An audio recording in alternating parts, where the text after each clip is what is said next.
I'm here with the founder of Hanfstein Group, Christopher. We met 2 days ago at the World Health Expo in Dubai.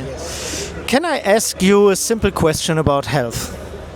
If it's possible to give a simple answer about health, but yes, let's try. A few minutes time we got, right? Yeah, let's do it. What do you think is the future of health? This is an easy answer, because the future of health is for sure precise medicine and precise more information. Just general medicine, what is made now, was used to be founded 100 years ago. And we have so much development, and it's just a pity that they didn't check it before, but now with AI and so on, it gets a new drive. And personalized, precise medicine is the only medicine that we should live for, because every people is different. We come deep from the genetics. We know that there are 9 billion different genes outside there, beside of twins, normally everybody is different. Nobody is the same. Everybody comes from different tribes. But our system now, the old conservative system, treats people, it should be treated like everybody gets the same or nothing. And that's stupid, because there are many more possibilities for the individual to be healed, to be cured, or not even go into an illness. And the next thing, what this precise, personalized medicine, health prediction is doing, it's not medicine anymore.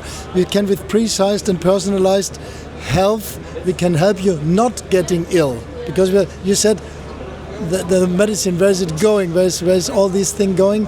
But you don't even need medicine if you find a way to live a long, healthy life without getting illnesses. So you avoid all this common now conservative medicine. And this is the real challenge, and this is what we are aiming for, to higher the healthy lifespan, not just the life, not to longer the life, to longer the healthy lifespan. And when you have more information about a person, the more information you have, the more you can do. It's like building a house. I mean, you can build a house without a plan, but maybe you forget a door or a window, for sure it won't be right, or the bricks won't be exact on the right way. You can live with it, of course, but when there's a small earthquake or bad weather, it may rain into it. But if you have an exact plan of your body, of your what you need as nutrients, as metabolism and so on, it's a completely different way. It's another story. Knowledge is power, right? Yeah. So what you're telling is that the main focus also in the past was to cure illnesses. And you're talking about the field of medicine. The focus was not to cure illnesses. The focus was to find medicine for illnesses so it doesn't hurt anymore, I would rather say. Because curing is not the point. People... You cure just the symptoms. That's the point. Sorry to be a little bit provocative, but we people... We are the perfectest mechanism living on Earth. We, as a person, as individuals, it's incredible what we can take. You can treat us very, very bad. We survive. We survive without water 7 days. We survive without food like 20, 25 days. It wasn't normal that we eat 3 times a day. So we can survive a really lot. And sometimes I doubt, is it necessary to take this medicine? Or would you have been healthy again from a small illness, from a flu or from something without this medicine? And that's the point, Yeah. So they are just tricking on our possibility to heal. Very nice. I think the symptoms can be seen as kind of language from your body and from your mind to tell you there is something in the roots you have to look to and find a way to go there, and not just taking pills or medicine to make the symptoms go away, to make the pain go away, but you never look to the roots, right?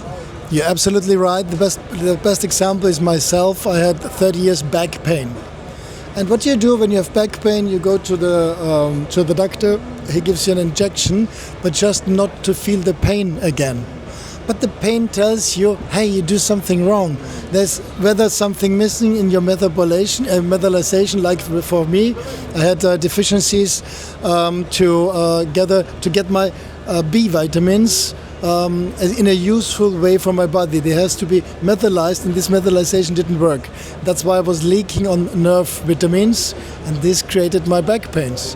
And instead of just curing the pain, as I said, medicine made for forget it, yeah, but not for heal it. What's the wrong? What's the matter?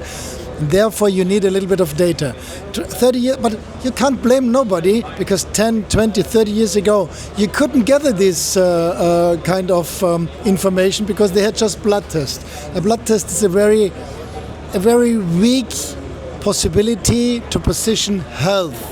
It can tell you in which state of illness you are in the moment, but not in which state of health you are or should be. That's a very big difference. But since 10 years or even the last years, there's no excuse anymore, because gene tests are so cheap. They produce them in such a cheap form, so every doctor could use it, and even every government could tell the doctors, let's make a gene test before you tap in the dark the whole time and trial error with the patients. Otherwise, you would have known what's wrong with him or which medicine who could take and so on. But anyway, this is the way. Yeah. For sure, till 2030, everybody it will be obligated in most developed states that babies get their gene test, and from this gene test, when they solved all their problems with data security and so on, and they will solve it, they have to solve it, and they're anxious according to data security, then babies will make a gene test and they will have complete other life. They can stay in health, and if necessary, of course, I love doctors, if necessary, they can really help and not just try help. Absolutely. I think one main part of medicine is, and all this high-tech medicine, is that you have the good possibility for do something when the problem is just there. Like when you break your arm, when it's like something acute coming, there is very nice to have this kind of medicine and doctors and technologies to just like cure the breaking arm. Then 2 more operations and so on, whether they will be done by robots in future, and they are done now by robots anyway. But chirurgy, there's a lot of medical fragments where you still need the doctor. You will always need a doctor, but the doctor, he has more supporters. Yeah? Like before you had a blood test, what did you do? You just measured the temperature, or you made the blood under the microscope and watched it getting dried up, and what does it mean and so on. But we forgot all these skills. So he will be just a more effective weapon against trouble, if there is. Like an airbag. You don't want to see the airbag. Never. But when you see him, he saves your life. Yeah. So that's cool. It's like a good DJ. You don't recognize that he making mistakes, but he's holding the room. Yeah. Yeah. And what I tell, like when I say we have good solutions for this acute medicine challenges, but we need to have nice solutions for the chronic diseases also. And that's where this precision medicine comes into play. Like when you have something long term, when you have like chronic pain, or when you have mind disease illnesses and stuff, when the mental health is not on the level, then you have to have information about where this person stands, what the person needs, and that's something you have to find out. What is your solution for this? So I can tell you the most shocking thing through thousands of clients. We call them clients. They are clients, not patients, but they are patients with their own doctors. And the most unexpected thing is how little people really know about how to live a healthy life. It's incredible. Yeah, it's like, but this is all this misinformation. They go to a trainer. The trainer tells him 1 gram of protein and 2 grams of carbohydrate per day according to your body weight. which is completely stupid because everybody is different and everybody has another metabolism. And the dietary says, yeah, less eating than you spend on your calorie every day, and then you go down. This is stupid because the metabolism just falls down. So people actually know almost nothing. Even when they try hard to understand how they work, it's not possible. And that's why we are such intense individuals, such complicated individuals, and there's really thousands of ways to live one day wrong. Yeah? And that's why there's no way living without any help. And you can't take a help out of a book because you have to study. And during your study, just the medical knowledge until the year 1955, or 1950, the medical knowledge doubled every 50 years before. So from 80 it went to 80-50, 80-50 to 90, the 19th century, and it always doubles within 50 years. Now it doubles within 32 days. It's kind of crazy information flow. Yeah. So our approach is absolutely, we program your own GPT, who is personalized, and you can decide which data you want to give him.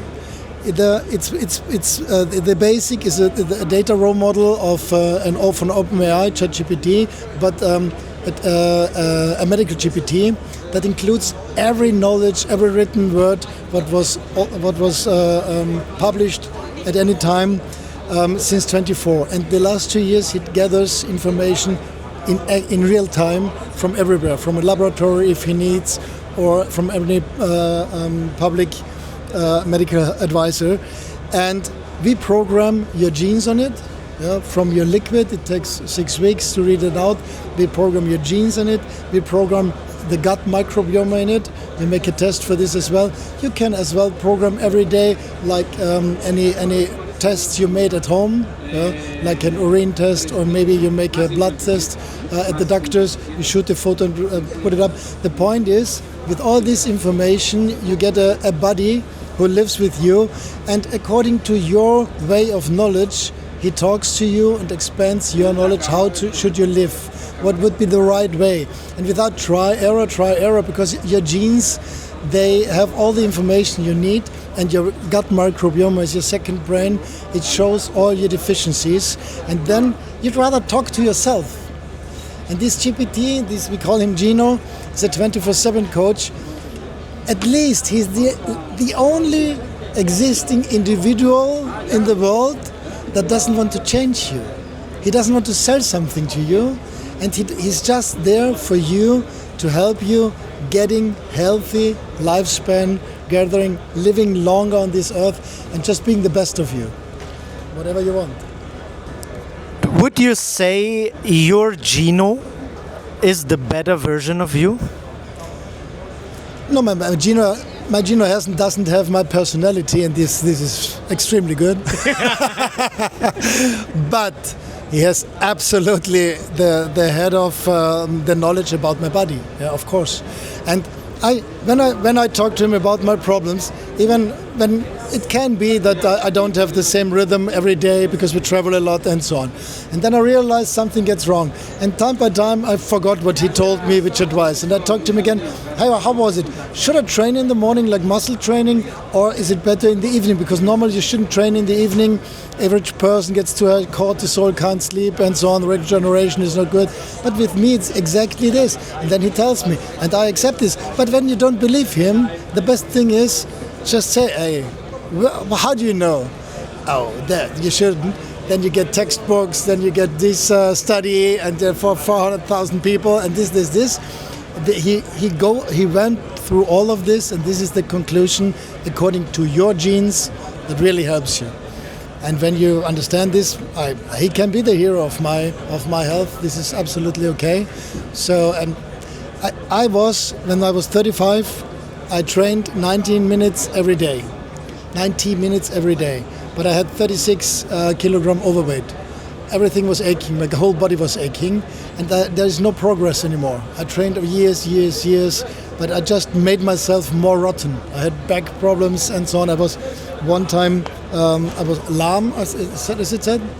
It wasn't possible to move my legs, the right one, the left one, and after I worked with my Geno, after we invented it, it just took days, like 15 days to change old habits. Wow. Like 2 days of leaving the coffee in the morning and drinking it at the midday. And my whole day started completely different, without cortisol, without problems, without any... And anyway, so the Geno, my Geno, or the Geno by himself, is he doesn't want to be, how do you say, Klugscheißer? Like people who want to have right. Always, he doesn't want to be right.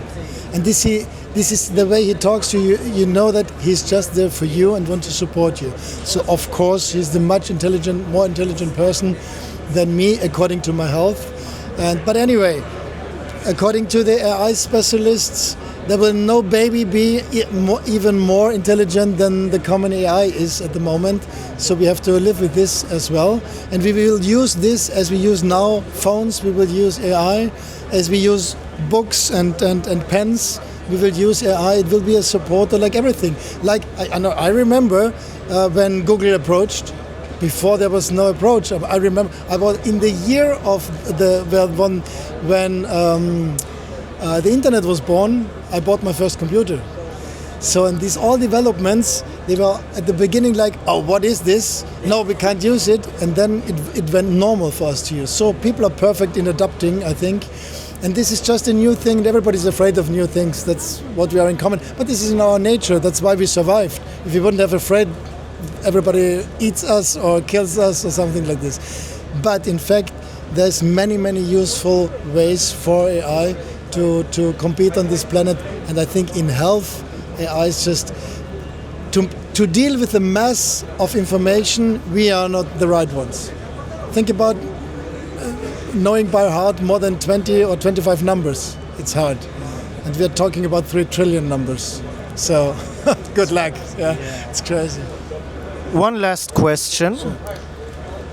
For what we need humans in the future when AI will get better? I think this is a very smart question, because almost no leader of at the moment leading companies, no CEO of these companies can tell you what will be after 10 years. This is the first decade we are living in. That's not possible to tell what will be after 10 years. But for sure I can, my way to approach to this is everybody, even of these leaders are pretty sure that people will have a different type of living, working, doing. It will be in a lot of ways much more comfortable, but you don't have to forget, AI is just the top of a layer. To live or to support AI, you need electricity, you need CPUs, you need software manager and so on. So there's a lot of people supporting AI. AI is just the topic of it. And then after AI comes the apps that uses AI and so on. So AI is said as this word, but it's just, I think it's 10 layers that individually will change in the next 10 years. And for sure we won't vanish. We are too intelligent not to vanish. I mean, we live with the atom bomb since half a century and we didn't vanish. So anyway, I think the AI will lead.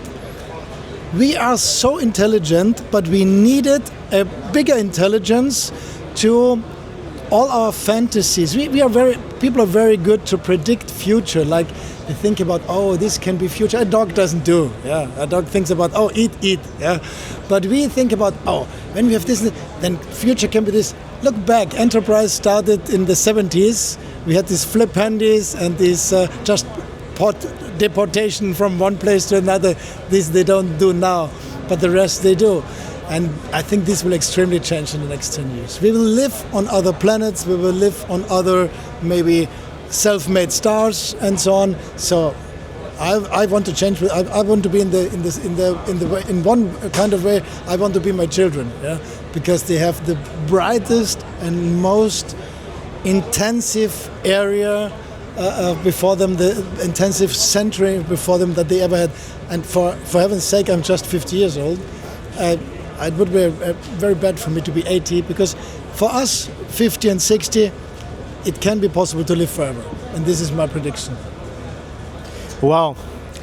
Yeah, exciting times. Appreciate your time. Was nice. Thank you so much. Thank you. For sure we see you again. Yeah, of course. Bye. Passt?